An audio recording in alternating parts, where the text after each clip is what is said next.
Hello दोस्तों, क्या आप ब्लड प्रेशर की दवाइयाँ खा कर थक गए हैं? यदि आपको ऐसा लगता है कि आपको कोई ऐसा ट्रिक चाहिए या ऐसी कोई ट्रीटमेंट चाहिए जो बगैर दवा भी आपके ब्लड प्रेशर को सिग्निफिकेंटली इंप्रूव कर सकता है, तो ये समझ लीजिए कि इंटरमिटेंट फास्टिंग में कुछ राज छुपे हैं। ये सिर्फ वजन कम करने का तरीका नहीं है, ये आपके ब्लड प्रेशर को इंप्रूव करने का भी एक गुप्त राज हो सकता है। सिग्निफिकेंट फायदा इससे आपको देखने को मिल सकता है। खाने की टाइमिंग को चेंज करके, खाने के तरीके को चेंज करके, खाने की चॉइस को चेंज करके आप अपने ब्लड प्रेशर पर नियंत्रण पा सकते हैं, वो भी बगैर दवा। आज जानेंगे इस राज को। आज का टॉपिक है role of intermittent fasting in hypertension patients. Topic पर जाने से पहले जो लोग हमारे चैनल पर नए हैं उन्हें रिक्वेस्ट करूंगा कि चैनल को सब्सक्राइब करें, वीडियोस को लाइक करें, शेयर करें, फॉलो करें, कमेंट करें, पूरा देखें। टॉपिक इंपॉर्टेंट है, इसे अंत तक देखिएगा। टॉपिक के मिड पोर्शन में ट्रिविया सेक्शन में फास्टिंग संबंधित और हाइपरटेंशन संबंधित कुछ इंपॉर्टेंट स्टडीज और फैक्ट्स आपको बताऊंगा जो आपको ज्ञान भी देंगे और हैरान भी करेंगे।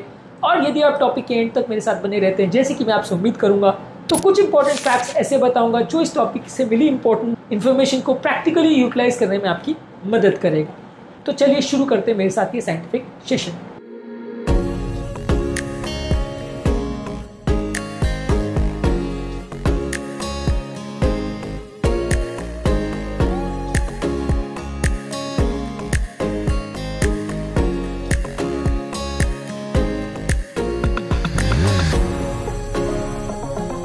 ब्लड प्रेशर को इंप्रूव करने में इंटरमिटेंट फास्टिंग का सिग्निफिकेंट रोल हो सकता है।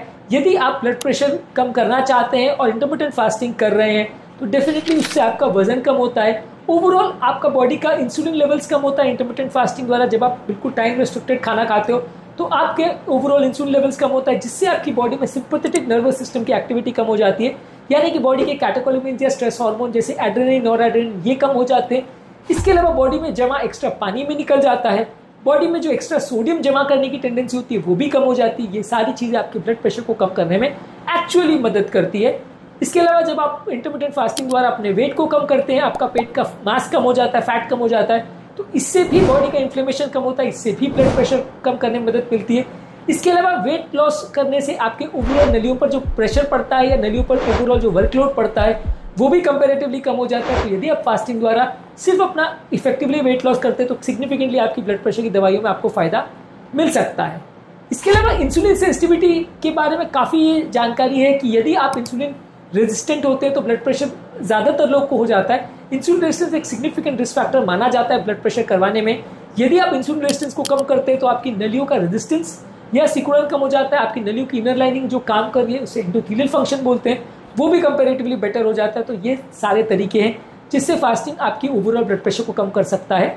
इसके अलावा फास्टिंग द्वारा आपके बॉडी का इन्फ्लेमेशन यानी सूजन, जिसके मार्कर्स है सी रिएक्टिव प्रोटीन और इंटरल्यूकिन 6, ये भी कंपैरेटिवली कम हो जाते हैं और इनका भी सिग्निफिकेंट रोल होता है एंडोथेलियल डिसफंक्शन में और ब्लड प्रेशर को बढ़ाने में। इसके अलावा फास्टिंग करने से बॉडी का पैरासिम्पैथेटिक नर्वस सिस्टम जो आपके स्ट्रेस हार्मोन्स को कम करता है वो ज़्यादा एक्टिवेट हो जाता है, जिससे आपकी हृदय की गति कम होती है, आपका ब्लड प्रेशर को कम करने में भी सिग्निफिकेंट मदद करता है। कुछ एनिमल स्टडीज में पाया गया है कि यदि आप इंटरमिटेंट फास्टिंग करते हैं तो इससे आपका बीपी कम होता है, ऑक्सीडेटिव स्ट्रेस कम होता है और नलियों का प्रॉपर फंक्शन बेटर होता है।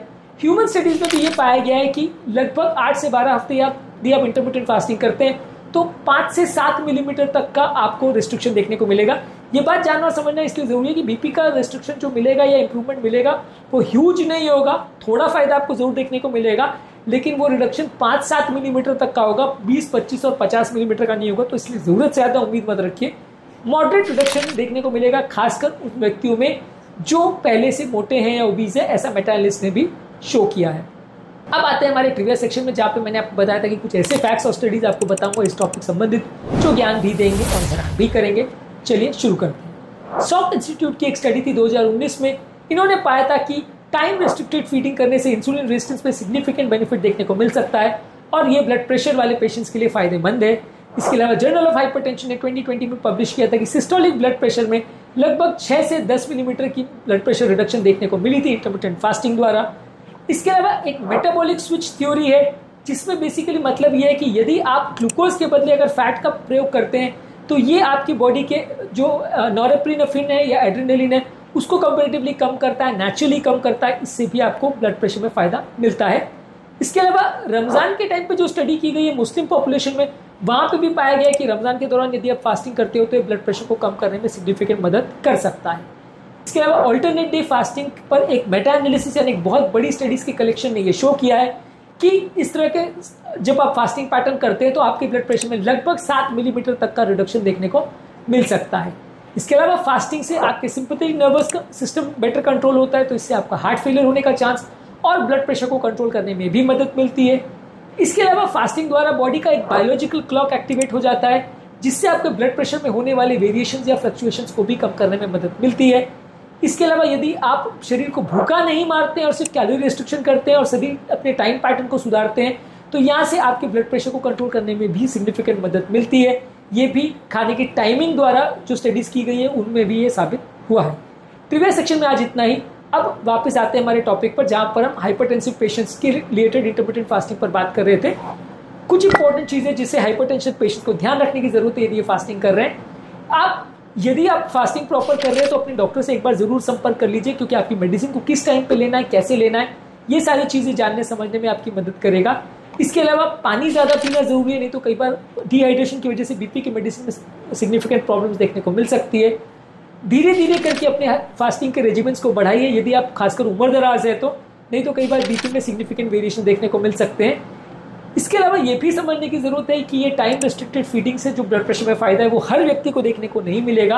अपने ब्लड प्रेशर को चेक करते रहिए, यदि आपको फायदा नहीं मिल रहा है तो डेफिनेटली आपको दवाइयों पर ही स्विच करना पड़ेगा। थोड़ा बहुत फायदा आप एक्सपेक्ट कर सकते हैं, बहुत ज्यादा या आपका 180 का बीपी 120 हो जाएगा ऐसी उम्मीद ना रखें तो अच्छा है। ज्यादातर इंटरमिटेंट फास्टिंग अगर हाइपरटेंशन के लिए आप कर रहे हो तो 16:8 स्ट्रैटेजी फास्टिंग का सबसे अच्छा माना जाता है, जहाँ पे आप 16 घंटे खाली पेट रहते हैं और 8 घंटे में 2 या मैक्सिमम 3 बार खाना खाते हैं।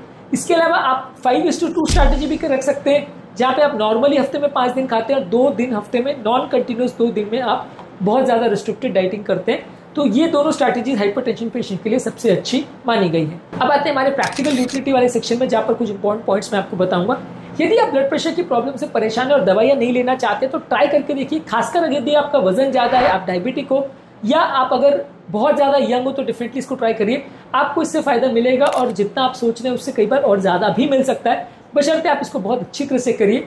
इसके अलावा बॉडी के इन्फ्लेमेशन और ऑक्सीडेटिव स्ट्रेस को भी कम करता है, तो बीपी संबंधित बॉडी का जो डैमेज होता है उसको भी कई बार बचाता है। तो सिर्फ अगर बीपी कम नहीं भी हो रहा है तो भी चलता है, क्योंकि आपकी बॉडी के होने वाले डैमेज और जो नुकसान है उसको काफी हद तक ये बचाता है।